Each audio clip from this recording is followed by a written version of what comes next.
تدخل مغارة الخفافيش. تقدر كمان تقعد على الكافيه وانت حاجات بأسعار بسيطة. تقدر تقعد ب5 جنيه من أول ما تخش الحديقة. اتفرج وتابعنا وإن شاء الله استمتع. خروجة جميلة للبيت والأسرة.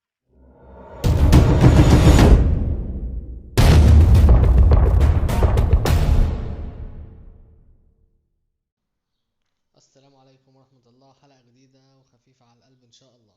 النهاردة هوريكم حديقة من الحدائق الجميلة اللي في القاهرة. تقدر تدخلها ب5 جنيه. مش مكلفة جدا ولكن ممتعة. فيها أماكن للأطفال للمراجيح والألعاب.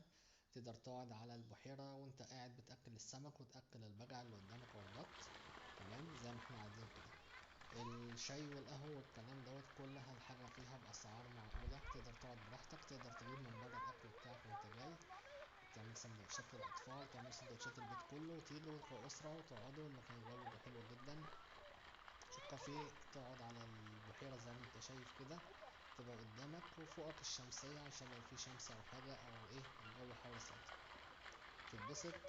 هتلاقي كل حاجة حواليك فعلا تنسيك الدنيا خالص. جنينة هادية خالص خالص. مفيهاش أي إزعاج. فيها أمن في كل مكان. امان جدا على الاطفال. مفيش اي حاجه خطر على الاطفال جدا. احنا دخلنا وقعدنا ماشي واشتدنا ان احنا ابعتيلي. نفسنا فيه وخدنا راحتنا وبعد كده ماشي قمنا بس لفينا ابعتيلي في على الواتس، الحديقه. عايزه عدد قد ايه بالظبط طيب من زي كل ما حاجه. شفتوا في اول الفيديو كده هوريكم ان احنا دخلنا مغاره بتاعه الخفافيش. مغاره خفافيش هي في قلب الحديقه. طيب الحديقه دي ايه؟ هي حديقه الاسماك. الدخول ب5 جنيه للفرد للمصريين. تقدر تدخل وتقعد اليوم كله ببلاش. بعد كده مفيش اي مشاكل خالص. تقدر تقعد في اي مكان وتاخد راحتك وتجيب اكلك معاك.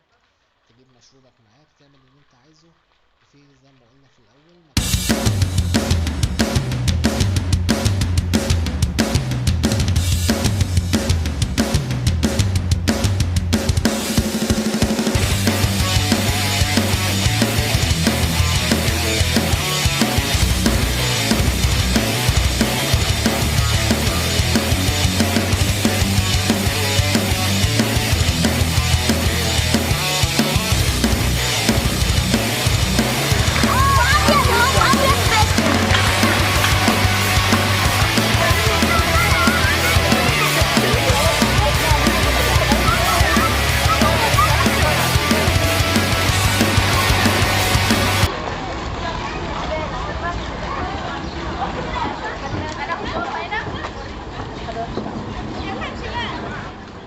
اهم حاجة اللي نروح بيحافظ على نظافة المكان عشان يفضل نظيف دايما ويفضل جميل زي ما هو كده.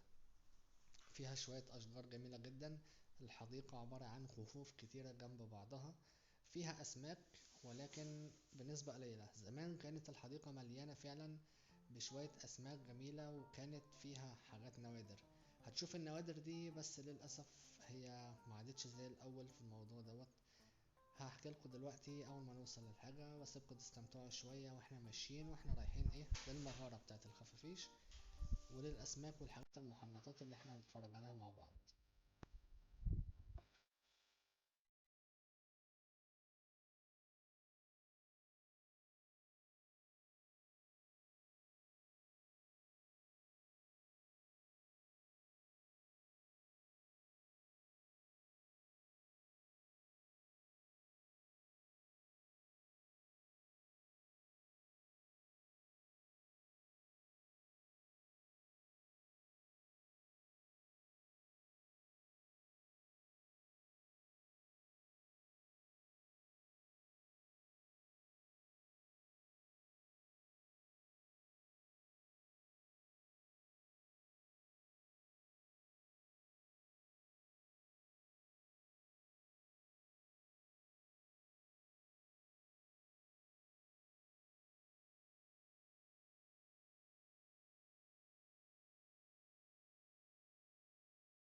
ورجعنا لكم تاني وكده دخلنا الأحواض أو الكهوف بتاعة المحنطات. زمان كانت الأحواض دي كلها سمك حي وكانت حاجات فيها نوادر زي ما انت هتشوفوا في قلب الأحواض، ولكن الحاجة دلوقتي بقت محنطة. في بعض الأحواض فيها أسماك ولكن مش أسماك نادرة أو أسماك نوعها يعني ايه مشهور. زي ما انتوا شفتوا كده تماسيح وضبوب وسلاحف والسمكة البفرفيش اللي هي قدامك ديت اللي بتنفخ نفسها. دي من الأسماك اللي هي السامة في الطبيعة عموما.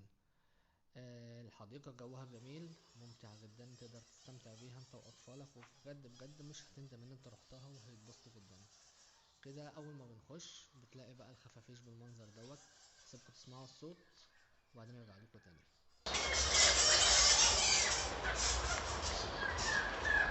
شم حاجة.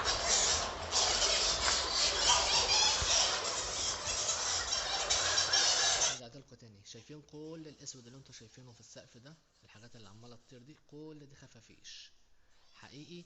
اكتر من 1000 او 2000 خفاش موجودين فوق راسك. اول ما بتخش المغارة ديت او الكهف ده، انت بتسمع الصوت اللي انت سمعته في الاول دوت، عبارة عن خفافيش في كل مكان حواليك. قبل ما تخش ما تقلقش، مفيش اي مشاكل. خفاش كنا زمان بنسمع عنه ان هو بيلزق في الوش وما بيطلعش الا بالطبل البلدي والكلام ده، وكل ده نقول عليه ايه؟ هي خرافات. طيب بيعمل ايه الخفاش؟ ما بيعملش حاجة. بيأذي؟ ما بيأذيش. بيعض لو انت اللي مسكته بايدك، اكيد كأي كائن حي عايز يدافع عن نفسه. انما الخفاش ينزل يلزق في وشك او ما يطلعش بالطبل البلدي والكلام ده، كل دوت اشاعات ملهاش اي لازمة خالص. تمام؟ متقلقش من اي حاجة، مع الدنيا امان جدا جدا، مفيش اي مشاكل خالص.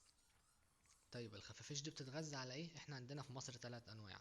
نوع بيتغذى على الدم وهو حجمه صغير قوي وده مش من دول، والنوع التاني بيتغذى على الحشرات، والنوع التالت بيتغذى على الفواكه. تمام؟ اللي في الصورة ده بيتغذى على الفواكه، اللي هو اكبرهم حجما في مصر، ولكن مفيش اي مشاكل معاه خالص ومفيش اي قلق، ما بيلزقش على الوش ما بيعملش اي حاجة. وبعدين هنقعد نتفرج بقى على المحنطات زي ما انتم شايفين. هو للأسف كل الأسماك دي زمان كانت قليلة، وفي أنواع نوادر، وفي أنواع فعلا ما كانتش موجودة إلا قلة قليلة جدا ومهددة بالانقراض، ويعتبر في حاجات من اللي في الأحواض ديت بقت منقرضة، بس هم محتفظين بيها كنوع من أنواع إيه؟ الزيارة أو التاريخ للحاجة. في سلاحف برمائية زي ريد اير سلايدر، وبعض الأسماك اللي هي موجودة الآن، وما في أسماك مش موجودة، بس كله محفوظ في الفورمالين زي ما انتم شايفين كده. دي سلحفاة برمائية ريد اير سلايدر، هي محنطة ومحطوطة في فورمالين ومحطوطة في الأحواض تقدر تتفرج عليها من بره. وديت شعب مرجانية وبعض الأسماك ونجوم بحر من الحاجات اللي هي بتاعة البحر الأحمر. وتطلع فوق كده كمان هتلاقي بعد كده بقى ايه؟ الأحواض اللي هي فيها أسماك، ولكن هتشوف زي ما انت هتشوفوا كده هي الأسماك مش بالمنظر اللي انتوا متخيلينه، لأن هي ما عادتش يعني موجودة زي الأول الأسماك. فالموجود دلوقتي أسماك عادية زي اللي هو البلطي الحجاري أو الحاجة البلطي اللي احنا بناكله، ولكن بنسب قليلة يعني برضو زي ما انتوا تتفرجوا. هو حوضين أو 3 اللي فيهم بعض الأسماك وخلاص على كده. بس كجو حديقة كفسحة كخروج، ممتعة جدا جدا جدا. لو انت من محبين المحنطات، فانت هتتفرج على شوية حاجات محنطة وأسماك فعلا نوادر هتبسطك جدا. يا رب تتبسطوا، يا رب تكون حلقة جميلة وخفيفة عليكم. لو الحلقة عجبتكم قولولي نفسكم تروحوا فين تاني، او نفسنا نجرب ايه تاني مع بعض ونبتدي نجربه سوا، وان شاء الله يعني الحلقة تبقى خفيفة عليكم.